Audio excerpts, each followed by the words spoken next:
When Bo Holland's son was diagnosed with a rare brain cancer, the most relevant expertise and studies were in Japanese. That, plus a lack of medical record interoperability, made it hard for the care teams and family to make informed decisions. Thankfully, Bo had the relevant background to develop a solution.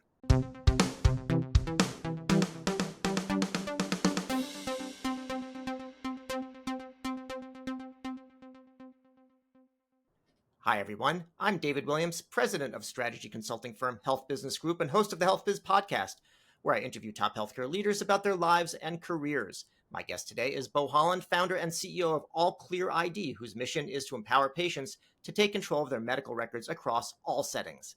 Do you like the show? If so, please subscribe and leave a review. Bo, welcome to the Health Biz podcast. Thank you, David. Glad to be here. I'd like to hear a little bit about your background and your upbringing. What was your childhood like? Any influences that have stuck with you throughout your career? Sure. Yeah, so I grew up in Houston, Texas, and spent a lot of time in Austin, Texas, where I live now. And essentially was a city kid. Grew up pretty normal life. Single mom, two kids. Ultimately, was able to get to college. Went to Baylor University. Really always had an interest in building businesses. My family, they really were small business operators. So on my dad's side, my grandmother and grandfather ran a local neighborhood pharmacy in the Heights down in Houston. I think it's still there actually. And my father was the pharmacy. He ran the pharmacy, in the office, and I hung out there a lot as a kid. And so I always thought that was fun. And then on my mom's side, my grandfather was one of the first interior designers in Texas. Went to the New York School of Design and came back, and nobody knew what that was. But he started helping people build furniture and decorate their homes, and did some work on the Capitol building. And so that was fun. And my mom followed in his footsteps and became a designer herself. And that's what she did while she raised us. So I always had this interest in building businesses, was always, around it. And so ultimately, I went to Baylor because they had an entrepreneurship program, and it was one of the first in the country. This was 1983. I think they were maybe the second one in the country that had one, and I thought, well, that's for me. They'll teach me how to actually do this and follow on the family tradition. So that was really how I got started. That sounds good. If I look at some of the things you did early on in your career, some well-known tech companies, although they were a little dinky, maybe when you got there, maybe started some. Do you want to talk about what that was like jumping in after your entrepreneurial education? Yeah. So, I had, done a few businesses. I'd run a lawn business, a newspaper business, had done some of those things, started a couple of businesses during the experiments that we did during the entrepreneurship program. And then I got to go work for a company in Houston that built computer systems for automobile dealers. And somewhere in there, I got connected with a guy at a company called Citrix Systems down in South Florida. And they had really neat technology, amazing people. They were about 31 people. So when I joined them, I was employee 32. I was the first non-engineer in the building, so I'm a product guy. But I just fell in love with what they were doing. They didn't have any money, didn't quite know where to go and what to do. And I thought, well, gosh, I can help them. And so we had a great run. And essentially, I was a product manager for what was called multi-user OS2. We were trying to sell an operating system and compete with SCO Unix and these other systems that most people haven't even heard of today. Yeah. But it was, that didn't work. And we had an aha along the way as we were demonstrating this platform. We were trying to do it remotely, and I had a room set up with a whole bunch of modems, and I was doing demos all day for Microsoft and, Novell resellers back in the day. And it was funny. I was trying to sell an operating system, and people kept saying, well, tell me how you're doing these demos so quickly over these modems. This is really fast. And every time I take my laptop and travel, we find it to be really painful. I can't load up Lotus Notes or Outlook or any of these things that were big in the day. And so we actually realized, we're selling the wrong thing. We repositioned it completely as a remote access server, as an application server.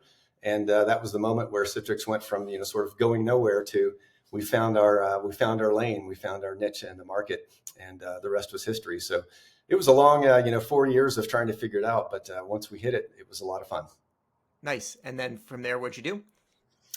I then went to work for a database company in Austin called Pervasive Software. And so this was a very different deal. It was a well-known database called Btrieve. It was the first transaction processing database on the PC.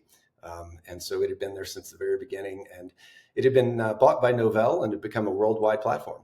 But ultimately, Novell wasn't doing anything with it. It was aging, but there was still a customer base that was really interested in it and wanted to advance it. And so we bought the company, took it private, updated the technology, and then took it public in 1997. And we had a moment there where we had the opportunity to be the database inside of Microsoft Access and Visual Basic.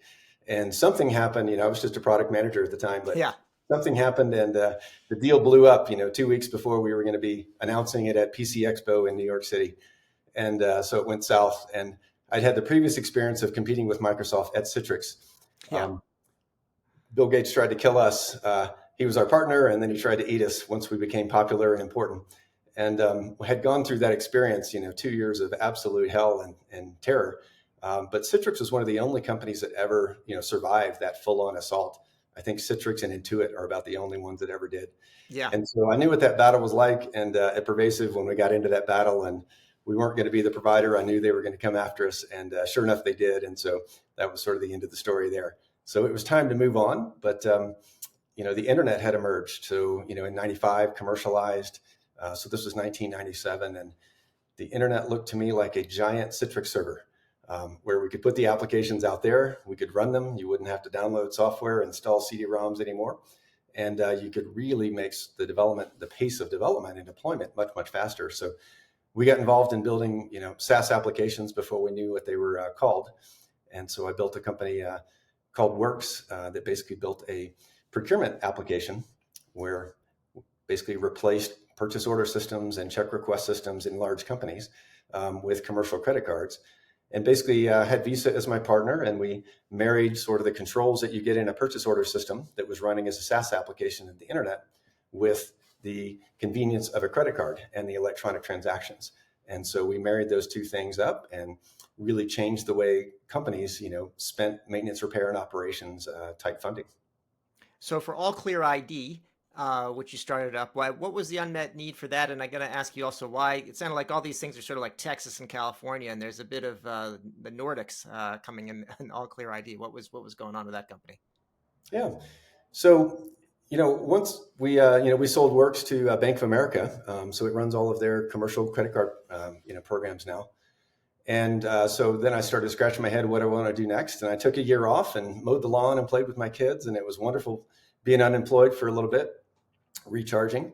And then I thought, a common thread throughout my career has been identity and the problems that it causes just in every environment. If you don't have strong identity and you don't know exactly who's on the other end of the line, whether that's in person or over the phone or online, it's a real problem. And I thought, I need to solve this. And identity theft was becoming a problem. Data breaches were becoming a problem in this time period.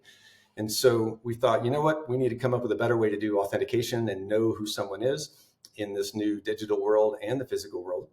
And so designed a authentication system, a strong authentication system that had a wrapper of identity protection around it. So basically it would prevent identity theft. And then any theft that we couldn't prevent, we would go recover from. We could monitor for it, we could find it, and we could go recover.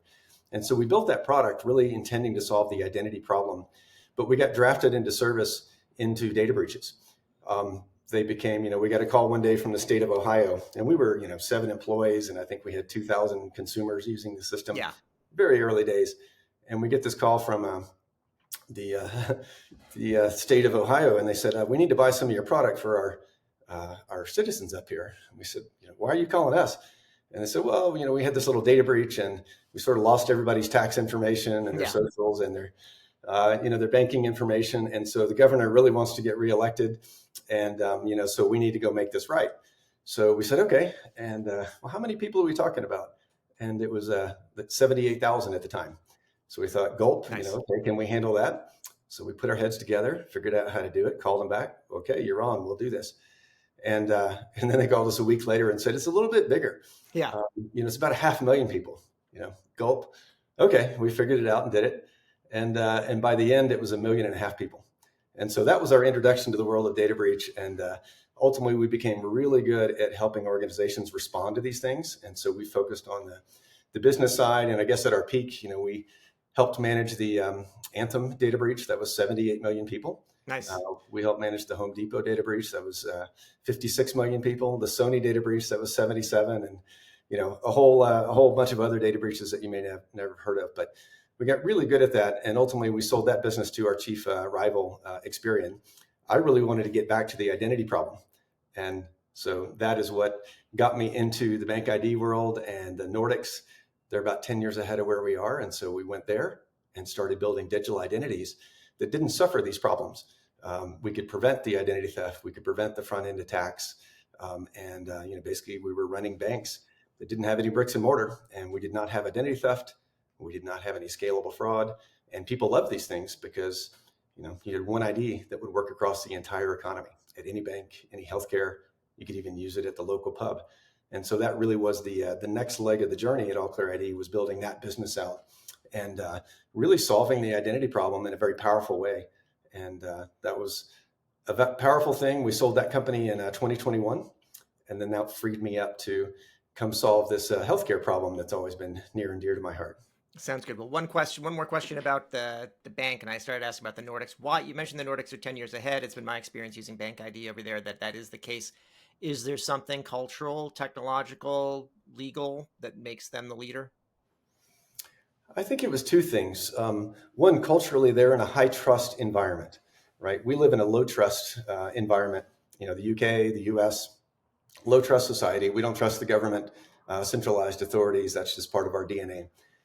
Those countries are different, where they have a much higher level of trust.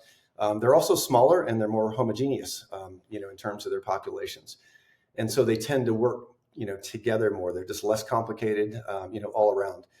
But the other thing is they really like efficiency, and they really hate privacy problems, don't tolerate data breaches. So culturally, a data breach is a really big deal over there. We kind of shrug our shoulders and go, oh, okay, it's a cost of doing business. It really upsets them. And part of that goes all the way back to World War II and the Nazis, right? They learned the importance of privacy and having your documents and not having your documents go to the wrong place, in a pretty brutal way, and that stuck with them. So that was one of the threads that made them very different. And the same on security. U.S. banks are fine with a percentage of fraud happening. As long as it's not too much, it's okay. Banks here didn't really fight identity theft. It's okay. We'd rather open the loans, and a few mistakes are all right. Sorry. Over there, again, culturally, that's just not okay. And so they set out early. I think Sweden was the very first one in 2000 to say, you know what? We're going to figure out, now that this virtual world is happening, how are we going to deal with the virtual world and know who people are, as we're going to move between these two spaces of the physical and the virtual. And then Norway got on board in 2004. So they just made an early commitment to say, let's go figure this problem out. And so the banks got together, the governments got together, and they built this consortium called Bank ID that was one of the very first, and very large scale federated digital identity systems in the world. And now you've got 24 million people who don't, they're not using passwords. They don't, if you ask a Norwegian, what is identity theft? They'll cock their head and go, what are you talking about? We don't, what? It's really remarkable. Great. All right. Well, let's talk about healthcare and Health Bank One. And first of all, just understanding, you wanted to work on this healthcare problem, that you have a personal connection why you wanted to do that. What's the background of why that was a problem to try to solve? Yeah. So, I'll go take you back to 2013. And so I was building these digital banks and digital identities, right, where we could move zeros and ones safely and securely. And it was very exciting. Then my son was diagnosed. He came home with a headache from his freshman year in college. And then the next day, his vision started blurring. And so we went to the urgent care. They took a CT scan, and it turned out he had a golf ball sized tumor in the center of his brain. It was a mixed germ cell pineal tumor. Brain cancers are rare, and this is a very rare brain cancer. It's less than 1% of them. And so that was on an idle Tuesday, right? I get this call, and our whole world shifts. And suddenly we're on this journey. And we had to make a couple of decisions pretty quickly about, do we do this treatment or do we do this treatment? Put a shunt in his brain to relieve the pressure and get him out of pain? Or do we leave it there and assemble a team and then, do the biopsy? So we had two teams telling us different things. And we didn't have any experience, any knowledge. So we were basically just going on our guts and who we trusted. And, thankfully, this is a good news story in that we made the right decision, and we got over to the good people at Dell Children's. Dr. Timothy George, who was one of the top neurosurgeons in the country for pediatrics, took care of us. And saved his life. Virginia Herod was the oncologist, saved his life. So he's now 10 years past this. But the really difficult part of that journey was we were at Dell Children's. We had to go to MD Anderson. We had to go to 5 or 6 other places in between. And since then, to MSK and Geisinger. And so, this goes on. This is a lifetime journey. Yeah. And at every step of the way, the information always got blocked, right? So here it was 2013. This is not the Stone Ages. When I'm in Norway, I can move zeros and ones in money and sign loan documents digitally, and everything is easy and secure. And over here, to save my son's life, I'm physically carting pieces of paper and CD-ROMs between, MD Anderson and Dell Children's, right? And they're both part of the University of Texas system. Right. But they don't talk, they don't share. And, fast forward to today, 10 years later, and the problem is pretty much the same. It hasn't moved. And so I never thought I'd be working on this, but that really stuck with me. And I thought at the time, if you had the same infrastructure that we use for money and digital banking and digital IDs, you could solve this problem. And so that was obvious to me back then. Fast forward, the pandemic happened. We ended up selling our European banking business. And I kept the technology, though, the rights to it. And, figured, okay, well, now I've got a little time on my hands, a little money on my hands. Let's go take a crack at this. There's some new laws that make a difference. And so I figured we can do this. And now we've actually proven that this problem is solvable.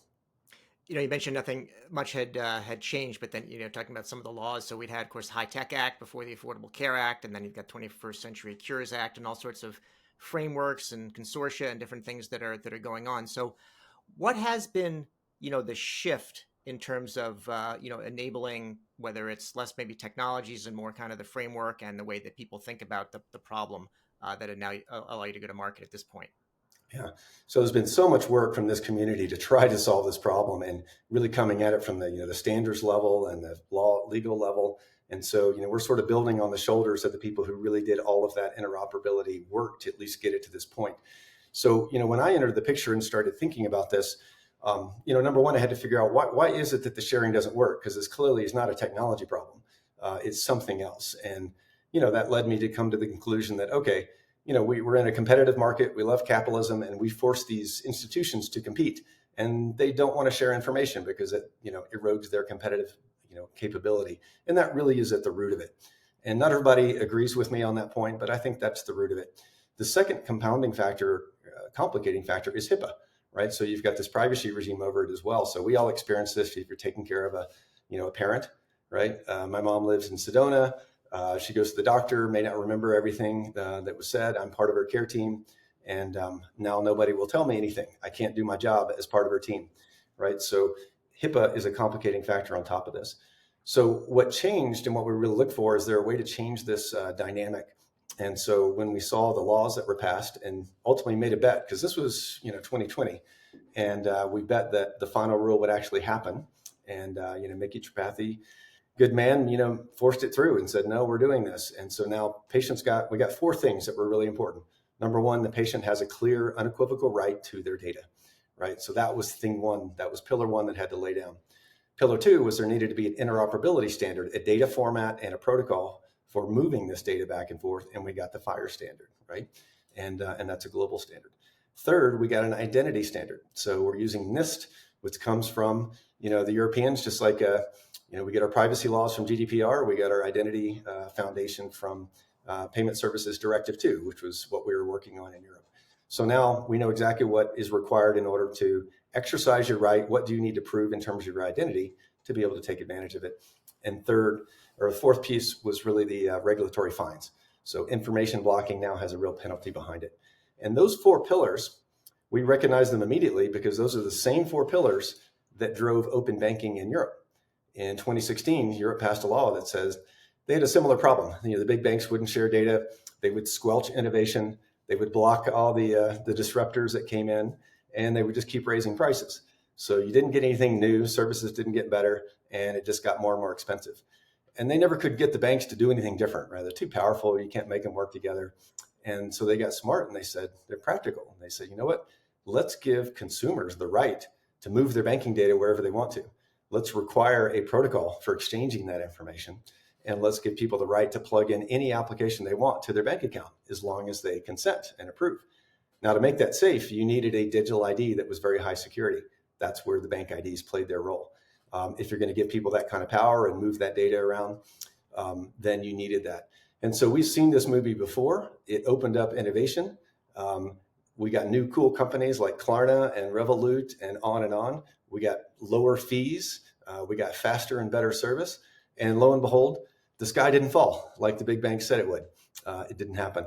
So we had seen that movie before. And so when we saw these same 4 pillars were now present in the US, it's like, okay, we can do this. The missing piece here, of course, was the infrastructure.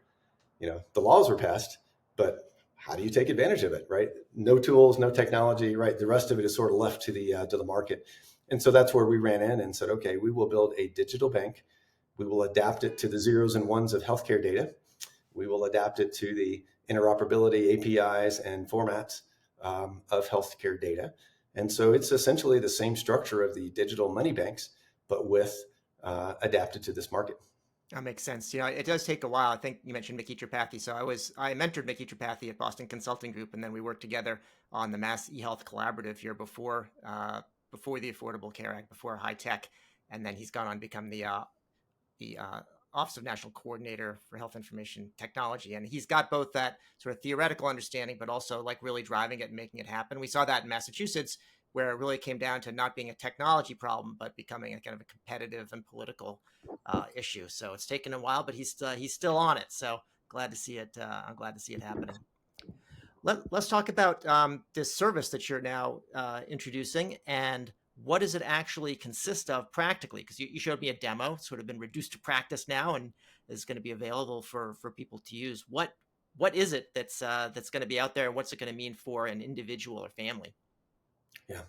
Well, as I mentioned, as we were looking at how do you solve the problem, and one of the realizations was, we're missing a key piece of the infrastructure here, because right now we have this, defective record keeping system where all of our records are stored by the doctors that we go see, by the pharmacies that we go to, by the labs that we visit, and they keep each piece of the record from the time that we were with them, and then they don't share them, and so. That's a defective way. If you want to understand a patient and you want to get care and you want your doctors to know your history and you want to engage in research, that is no way to go about that problem. You need all the data about the patient. You need the full picture. And so I realized ultimately the way many people have been trying to solve this is by convincing all these entities to trade data amongst themselves, right? To exchange it. So we've, health exchanges for 20 years, right, have held out this promise, but they're all B2B schemes fundamentally. And what I realized was, you need the opposite. And the reason open banking worked in Europe was because, the patient actually had a bank account where they could put their money, right? And then they controlled that account and they could move the money wherever they wanted it to go. And that was just a fundamental missing piece in our infrastructure. There is no equivalent in the healthcare space. So, I'm not the smartest, but I was like, we need a bank. We need a health bank. And so we are introducing Health Bank One. It'll be the very first of many. But this is a platform that's designed essentially for people to build their own health banks to serve different parts of the community. So very much, like the Visa strategy, they go to different banks and say, you've all got a community, you've got a brand, we'll give you this credit card technology that does these wonderful things. Here you go. So same pattern. But we're launching the very first one so that people can actually experience it, can actually use it, can get over this disbelief, that it's possible. And so we've been building it the last 4 years. We've been testing it for the past year and a half with live people. And now we're launching it on October 15th. But that's what it is a bank. But instead of holding money, the zeros and ones of money, it holds the zeros and ones of all your medical data. The components about it that are significant, number one, there are 0 gaps in coverage. So all these schemes that we studied before, Apple Health has got a great product, but guess what? It only works at 700 places. It never solves my problem. The Commonwealth group has built a nice application, but guess what? It doesn't work everywhere. So all these, previous attempts, one of the big flaws was you couldn't get your data from all your providers, right? And so we wanted to build an application that had 0 gaps in coverage. And so for the folks that are in compliance, we can pull the data, via FHIR, and that's easy and takes minutes and off you go. It's wonderful. For the folks that are not compliant, we use the old standard ways. Everybody in this industry is still using the fax network. And so we send them a fax, and that fax carries the weight of law. They can't throw it on the floor. They can't ignore it. And then we make sure that they don't ignore it. We represent the patient. And so if their rights are being, disrespected, being ignored, being denied, we have a team that steps in and goes and does some education, and we're quite nice about it and quite professional, but firm. No, you really do owe this data to the patient. And so we represent the little guy, and that's something that we've been doing in the identity protection space, for years and years. I mentioned our job after the Anthem breach and after the Home Depot breach was to go help these individuals, exercise their rights. They're not responsible for fraud. And just because a bank and a bad guy got together and issued a loan, bank got mad because they didn't get paid and then trashed the consumer's credit, that wasn't the consumer's problem. And it was our job to go move those banks and those credit unions and get them to fix it. So we know how to do that pretty well. So that really is the first thing, is being able to get all the data. The second thing that's unique is being able to digitize and normalize all that data. Nobody wants PDFs. Nobody's got time for that stuff. It's useless. It's unstructured. And so we have built pipelines that'll take a PDF, OCR it, turn it into digital form, use AI and NLP to pull stuff out of the graphs and the charts and all the complicated stuff, and then ultimately turn that into FHIR data that is normalized, clinically coded, and useful. So everything that you can get out of the bank in the patient's account, is now useful data that's ready for AI and so forth. And so then the final piece is we've introduced AI into that mix to solve the communication problem. And this problem exists on both sides of the bank. On the patient side, it looks like it's great to have my records, but I don't understand this stuff. What does it mean? So in the demo I showed you, right now, you can see easily how GPT-4 in particular is just fantastic at being able to solve that problem and help a patient understand what is a mixed germ cell pineal tumor and what are these two treatment options and what are the pros and cons, and answer the 1,000 questions that we have. Or if you're a fitness buff, a longevity person, hey, I'm following Peter Attia and I'm doing all the things. Is it actually showing up in my blood test? Is it getting better? Right. I can now bring in my medical data along my device data and my nutrition data and all that. So it's really, really helpful. And then on the doctor's side, the problem is a little bit different, but they don't want these records, right? If you try to hand them a pile of records on my son, I got 2 binders full of stuff. They hold up their hands and back away. I can't do that. I can't deal with it. And so they always start from scratch because they don't have the time, to go through the actual history. Well, now the AI can do that job for them. Show me what's important, exactly what I need to know about this patient, bring that to me in seconds. That's one dimension that is very helpful for them to get exactly what they need. The other dimension that's helpful is, medical professionals don't know everything from every single specialty. And so you're dealing with a patient who's got something in their record. Well, now I need to go ask a colleague, and now I'm waiting on that, and they have to spend time to help me. I can use the AI because it covers all the specialties. It knows everything that's been published and just does a remarkable job. Not at diagnosis. We're not trying to do that. We're just trying to, what does this mean? Help me understand this and get me the information, the intelligence I need. So we learned that people don't really want the records. What they want is the intelligence out of the records. What does it mean? What do I need to go do now?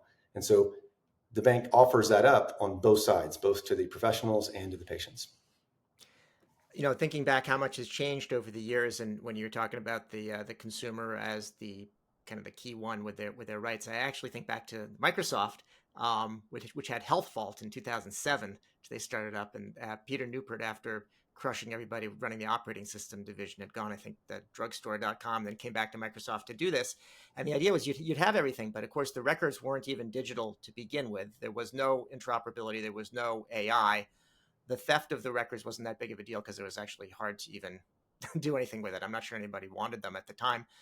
The AI wasn't there. That's for sure. And a lot of the different pieces are now in place that you can do it. Now, on the business side, that hasn't changed so much. And if anything, there's more of this sort of, the providers are more powerful and there's more of monopoly power.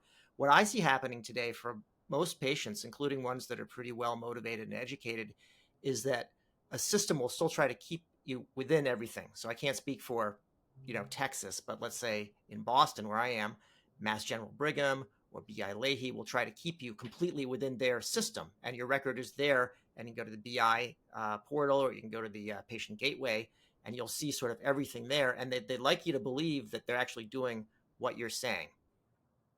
Do you think they are? I've seen that in place in several places. So there are pockets around the country where this has been done within a single institution. Even pockets like, in the Maryland area and San Diego area, they've done a good job of even, multiple institutions that don't belong to each other actually sharing properly. But it's few and far between. And ultimately, the question comes down to whose problem are they solving? and they're being a good, they're on the sell side, right? They're selling, healthcare services, and they're doing a great job of selling their services and saying, hey, as long as you stay in our system and come back to us, we've got your data, we can be coordinated, we'll make it easy. And that's the right thing for them to be doing, absolutely. But if you're a patient, that only gets you so far.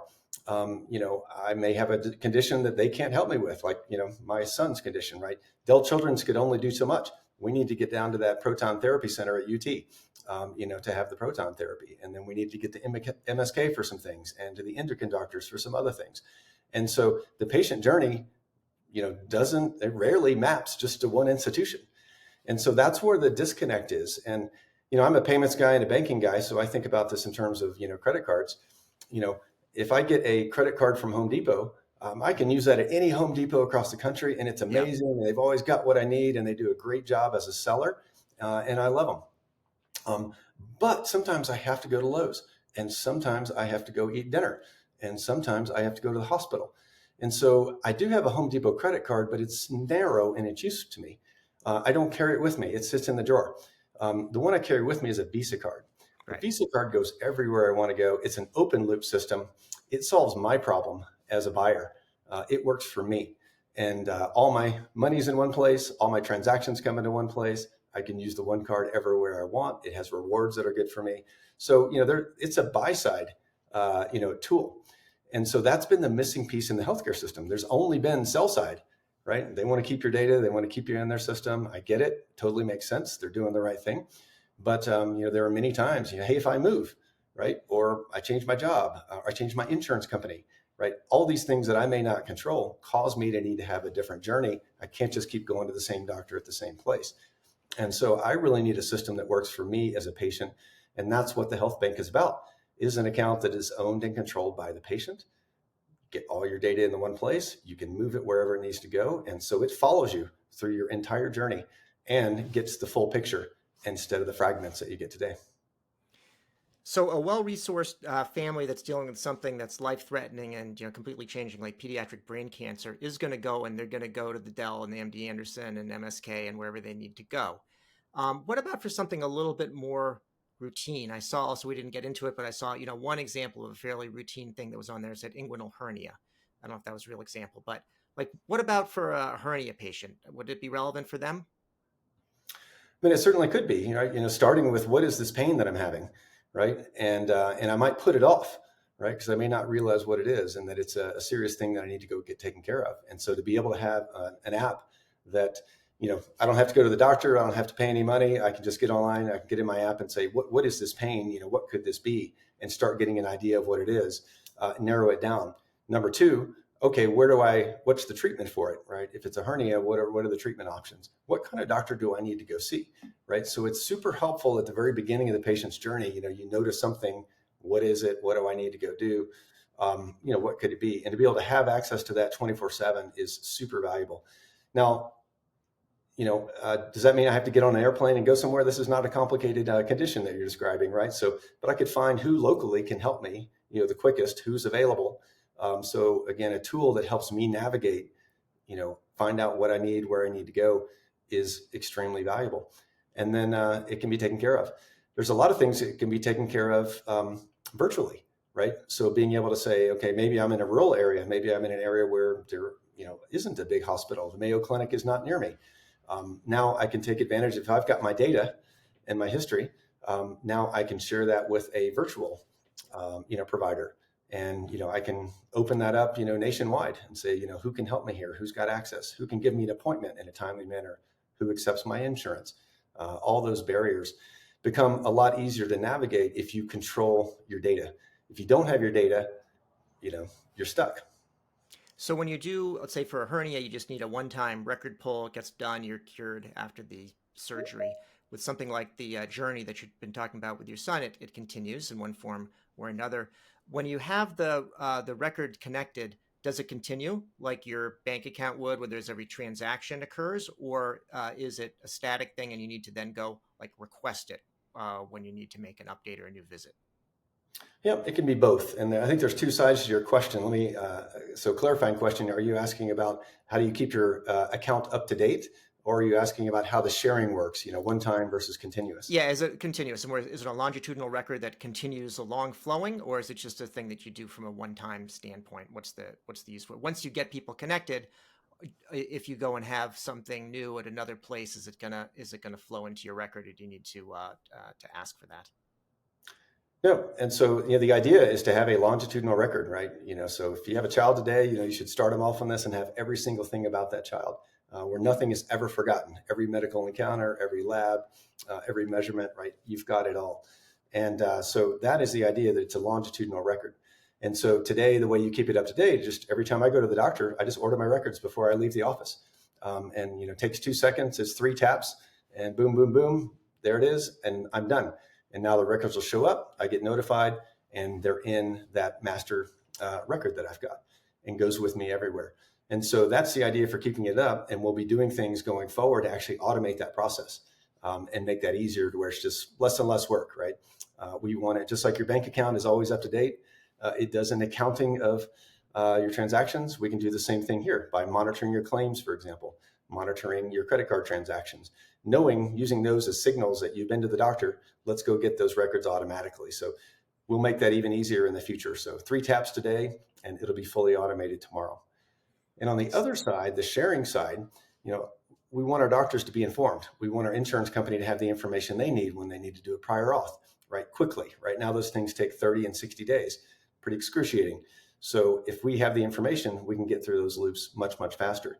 So there's 2 modes on the sharing side. One is a one-time transaction. So you're checking in, you're coming to see me for something. I can send you a request for an explicit set of data. You can authorize that, and then that data is passed electronically and made available to the provider. So that's a one-time transaction for data. And then we have this continuous connection. I showed you that in the demo, where basically you turn it on, and it is an open connection to your master record. And so now your doctors, who you're going to frequently, regularly, they can always have access to the latest and greatest information. They see exactly what you see in your account. And then, of course, the patient has control over that to turn that off anytime they want. But those are the sharing modes that are built in. So again, very much like banking, one-time payments, recurring payments, same idea. Sounds good. Well, Bill, last question for you is about book recommendations. Any book that you would recommend? Read anything good lately that our listeners should take up? Oh, absolutely. The AI Revolution in Medicine is one that you just got to read. And so this was eye-opening for me. We've all used AI to, write an email, do these basic sorts of things.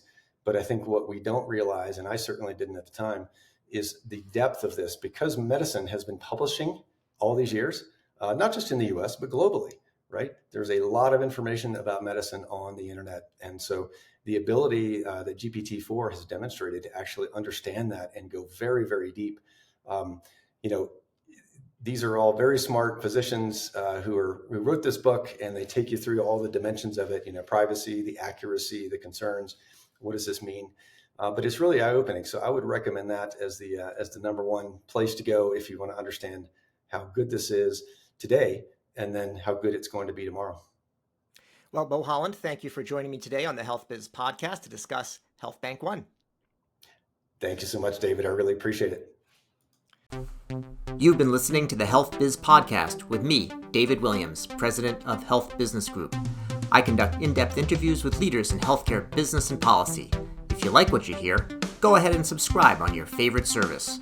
While you're at it, go ahead and subscribe on your second and third favorite services as well. There's more good stuff to come, and you won't want to miss an episode. If your organization is seeking strategy consulting services in healthcare, check out our website, healthbusinessgroup.com.